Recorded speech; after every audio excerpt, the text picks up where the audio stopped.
여러분, 유로존이 위기라. 스태그 공포가 덮친다. 이 말이 사실일까요? 사실에 가깝습니다. 여러분, 8월 유로존 소비자 물가 상승률 보세요. 9.1%입니다. 어마어마하죠. 물가가 그야말로 폭등한다고 해도 과언이 아닙니다. 1997년 이런 통계를 작성한 이후로 최고치예요. 그럼 역대 최고치란 뜻이에요. 역대 최고치. 유럽의 소비자 물가가 역대 최고치까지 올라갔다는 이야기입니다. 9.1%라는 숫자가 말입니다.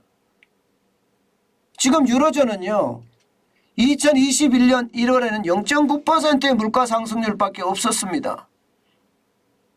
그런데 그해 7월에는 2.2%까지 올라가더니 결국 말입니다. 2022년 1월에는 5.1%까지 올라갔습니다. 그리고는요, 10개월 연속 최고치 행진을 경신하고 있습니다. 최고치를 계속 경진하고 있어요. 엄청나게 올라갑니다.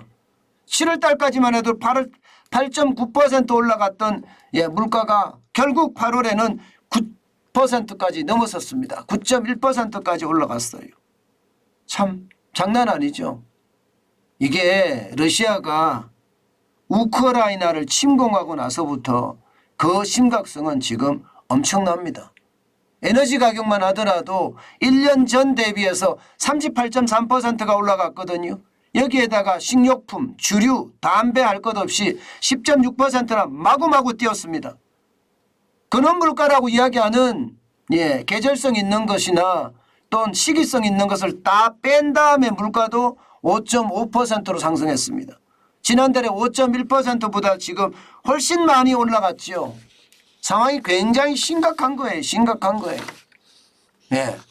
근데 문제는요, 물가가 올라가는데 성장률이 따라줘야 될 거 아니에요. 성장률이 따라주지 않습니다. 여러분 보세요. 성장률은 2022년 20이라고 유럽중앙은행이 예측하기에 1.3%예요. 1.3%. 내년에는 마이너스 1.7%입니다. 그러면 여러분, 물가가 지금처럼 계속 올라간다면 9.1%가 넘었는데 이거는 뭐 스태그플레이션이라고 봐야 되죠. 유로존의 스태그플레이션이 덮쳤다는 겁니다. 내년에 가면 무조건 덮친다. 이렇게 예측이 될 수가 있는 거예요. 지금 유럽중앙은행은요, 어떻게 하든 금리를 올리겠다. 뭐 0.75%라는 자이언트 스텝을 단행할 수도 있다. 이런 얘기가 나오는 것도 물가가 너무 많이 올라가기 때문에 여기에 대한 충격파를 흡수하고자 하는 거거든요. 문제는 이게 여러분, 금리를 올린다고 하더라도 0.75%라는 빅 스텝을 단행한다고 하더라도요, 유럽의 물가를 잡을 수 없을 겁니다. 앞서 제가 말씀드린 것처럼 에너지 가격이 가장 많이 올라갔는데 지금 푸틴은요, 독일에 이어서 프랑스에도 천연가스를 공급하지 않겠다 이렇게 지금 선언했거든요. 이미 공급 안 하고 있고요. 그러면 독일이나 프랑스나 에너지를 어디서 갖고 와야 될 겁니까? 뭐 말이 필요 없이 어디선가는 구해 와야 됩니다. 그러면 구해 오기 전에는 에너지 가격이 폭등하겠죠. 물가가 그만큼 올라간다는 이야기입니다. 그런데 이게 러시아발 결국은 물가 인상, 공급발 물가 인상이란 말입니다.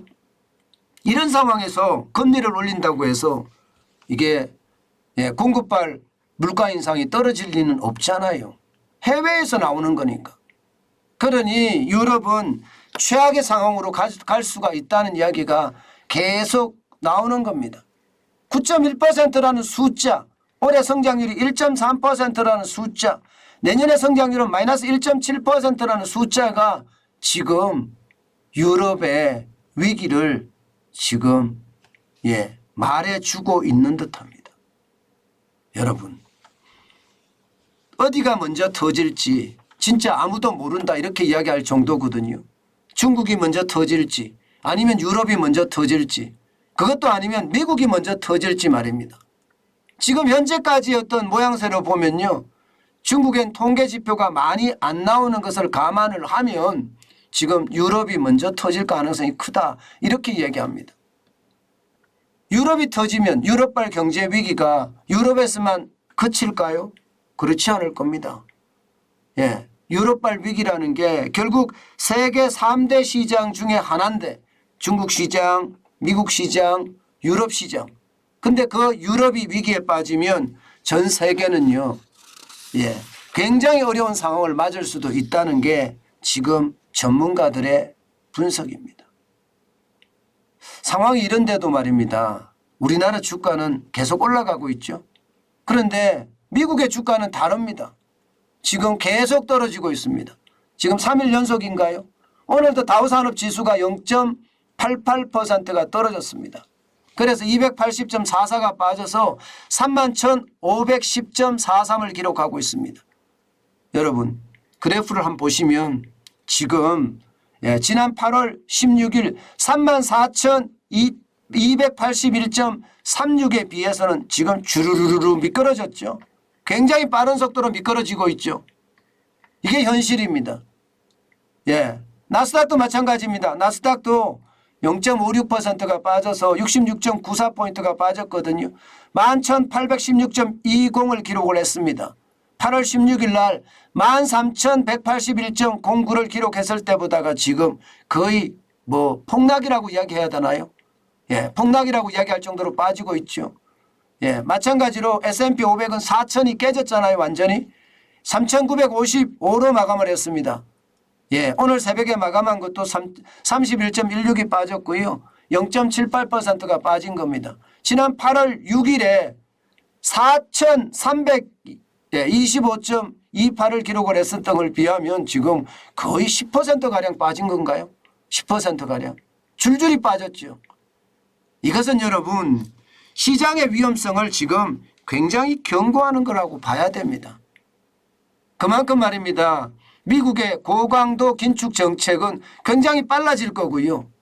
그 고강도 긴축에 따라서 말입니다. 시장의 요동도 굉장히 강해질 겁니다. 저는 우리 시장이 올라가는 것 어쩌면 말입니다. 원달러 환율이 워낙 높기 때문에 1344원까지 또 올라갔잖아요. 그러면 달러를 가지고 오는 사람들에게는 온전히 옛날보다 주식수를 더 많이 살 수 있습니다. 강달러가 돼 있으니까 적게는요 10%에서 많게는 20%까지 싸게 살 수 있으니까 뭐 외국인들이 한국 시장에 들어와서 주식을 산다고 이야기는 합니다. 그렇지만 예, 전체 경제의 어떤 상황을 보면 이게 만만치 않다는 거예요. 유럽발 위기가 굉장히 심각하고요. 여기에 따르는 예, 금리 인상도 예, 시장에 어떤 큰 충격으로 다가올 겁니다. 만약에 중국 경제가 예, 3분기에 마이너스로 떨어진다면 세계 경제는 굉장한 예, 속도로 충격이 올 것으로 그렇게 예상됩니다. 미리미리 우리는 준비해야 되는 거 예, 제가 늘 말씀드리고 있습니다.